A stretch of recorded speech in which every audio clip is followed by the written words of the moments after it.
Los felices años 20 en Estados Unidos. La denominación Felices años 20 o años locos corresponden al periodo de prosperidad económica que tuvo Estados Unidos desde 1920 hasta 1929, como parte del periodo expansivo de un ciclo económico. Esa prosperidad benefició a toda la sociedad e hizo que la economía siguiera creciendo a un ritmo que no se había registrado antes, generando una burbuja especulativa. Las causas de los felices años 20 fueron diversas. En la Primera Guerra Mundial, Estados Unidos había exportado grandes cantidades de armamento y otros productos a los países europeos. Al finalizar la guerra, la economía de Europa quedó tocada seriamente. Los efectos de los tratados de paz tuvieron su repercusión en el marco demográfico europeo. Alemania se vio seriamente afectada por la pérdida de Alsacia y Lorena, territorios con grandes industrias mineras, y además por la pérdida de sus colonias. Austria-Hungría redujo a la cuarta parte de su territorio anterior. A esto se le suma la pérdida de la hegemonía económica mundial de Inglaterra. La primera revolución industrial había favorecido a este país. Al acabar la guerra, Inglaterra tenía deudas de guerra con Estados Unidos, al igual que muchos países europeos, lo que lógicamente favoreció la economía de Estados Unidos, al ser receptor de estas. Esto se debe a que toda Europa necesitaba productos que no podían fabricar ellas por el hundimiento económico.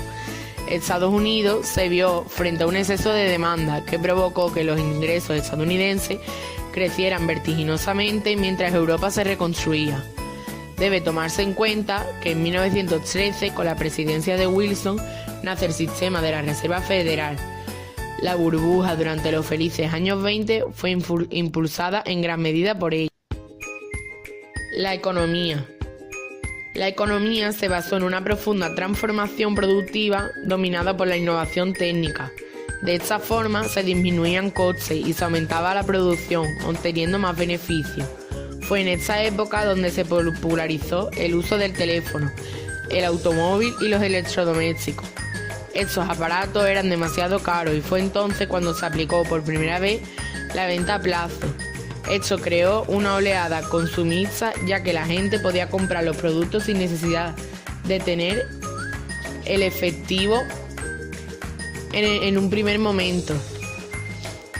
El aumento del consumo y la popularización de la venta a plazo hizo que se comprara tanto hasta el extremo de que los consumidores se endeudaran por encima de sus posibilidades. También fue objeto de popularidad la difusión de la radio como medio de comunicación masivo, ya que era un dispositivo económico y al alcance de toda la población. En estos tiempos, la fábrica Ford innovó con la utilización de la cadena de montaje.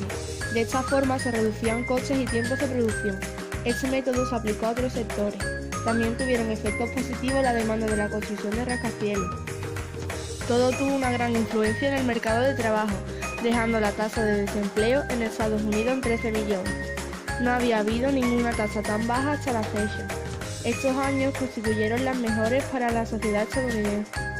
Se vivían unos años de excelente bienestar y de gran optimismo frente al futuro. El final. El sector agrario se veía estancado a la falta de exportaciones. Esta disminución afectó a más de 10 millones de personas. Todas estas comenzaron a migrar a las ciudades y a vivir en barrios caracterizados por la pobreza. Ante el miedo de los empresarios de no poder vender sus productos, muchos comenzaron a orientar sus beneficios a la bolsa. La gran compra de acciones provocó la subida de los precios de cotización. Esto favoreció que se compraran más acciones por parte de los empresarios. Convencidos de que obtendrían beneficios, muchos pidieron créditos a los bancos endeudándose. Cuando las acciones pararon de subir, la gente empezó a vender rápidamente sus acciones para perder lo mínimo, lo que hizo que los precios bajaran y se siguieran vendiendo acciones aún más rápido. Ese es el llamado Jueves Negro. El Martes Negro tuvo su lugar 5 días más tarde, cuando los bancos exigieron el dinero de los créditos cedidos y los empresarios no pudieron hacer frente a sus pagos. En estos 2 días hubo numerosos suicidios. El hundimiento de la economía repercutió directamente en la sociedad.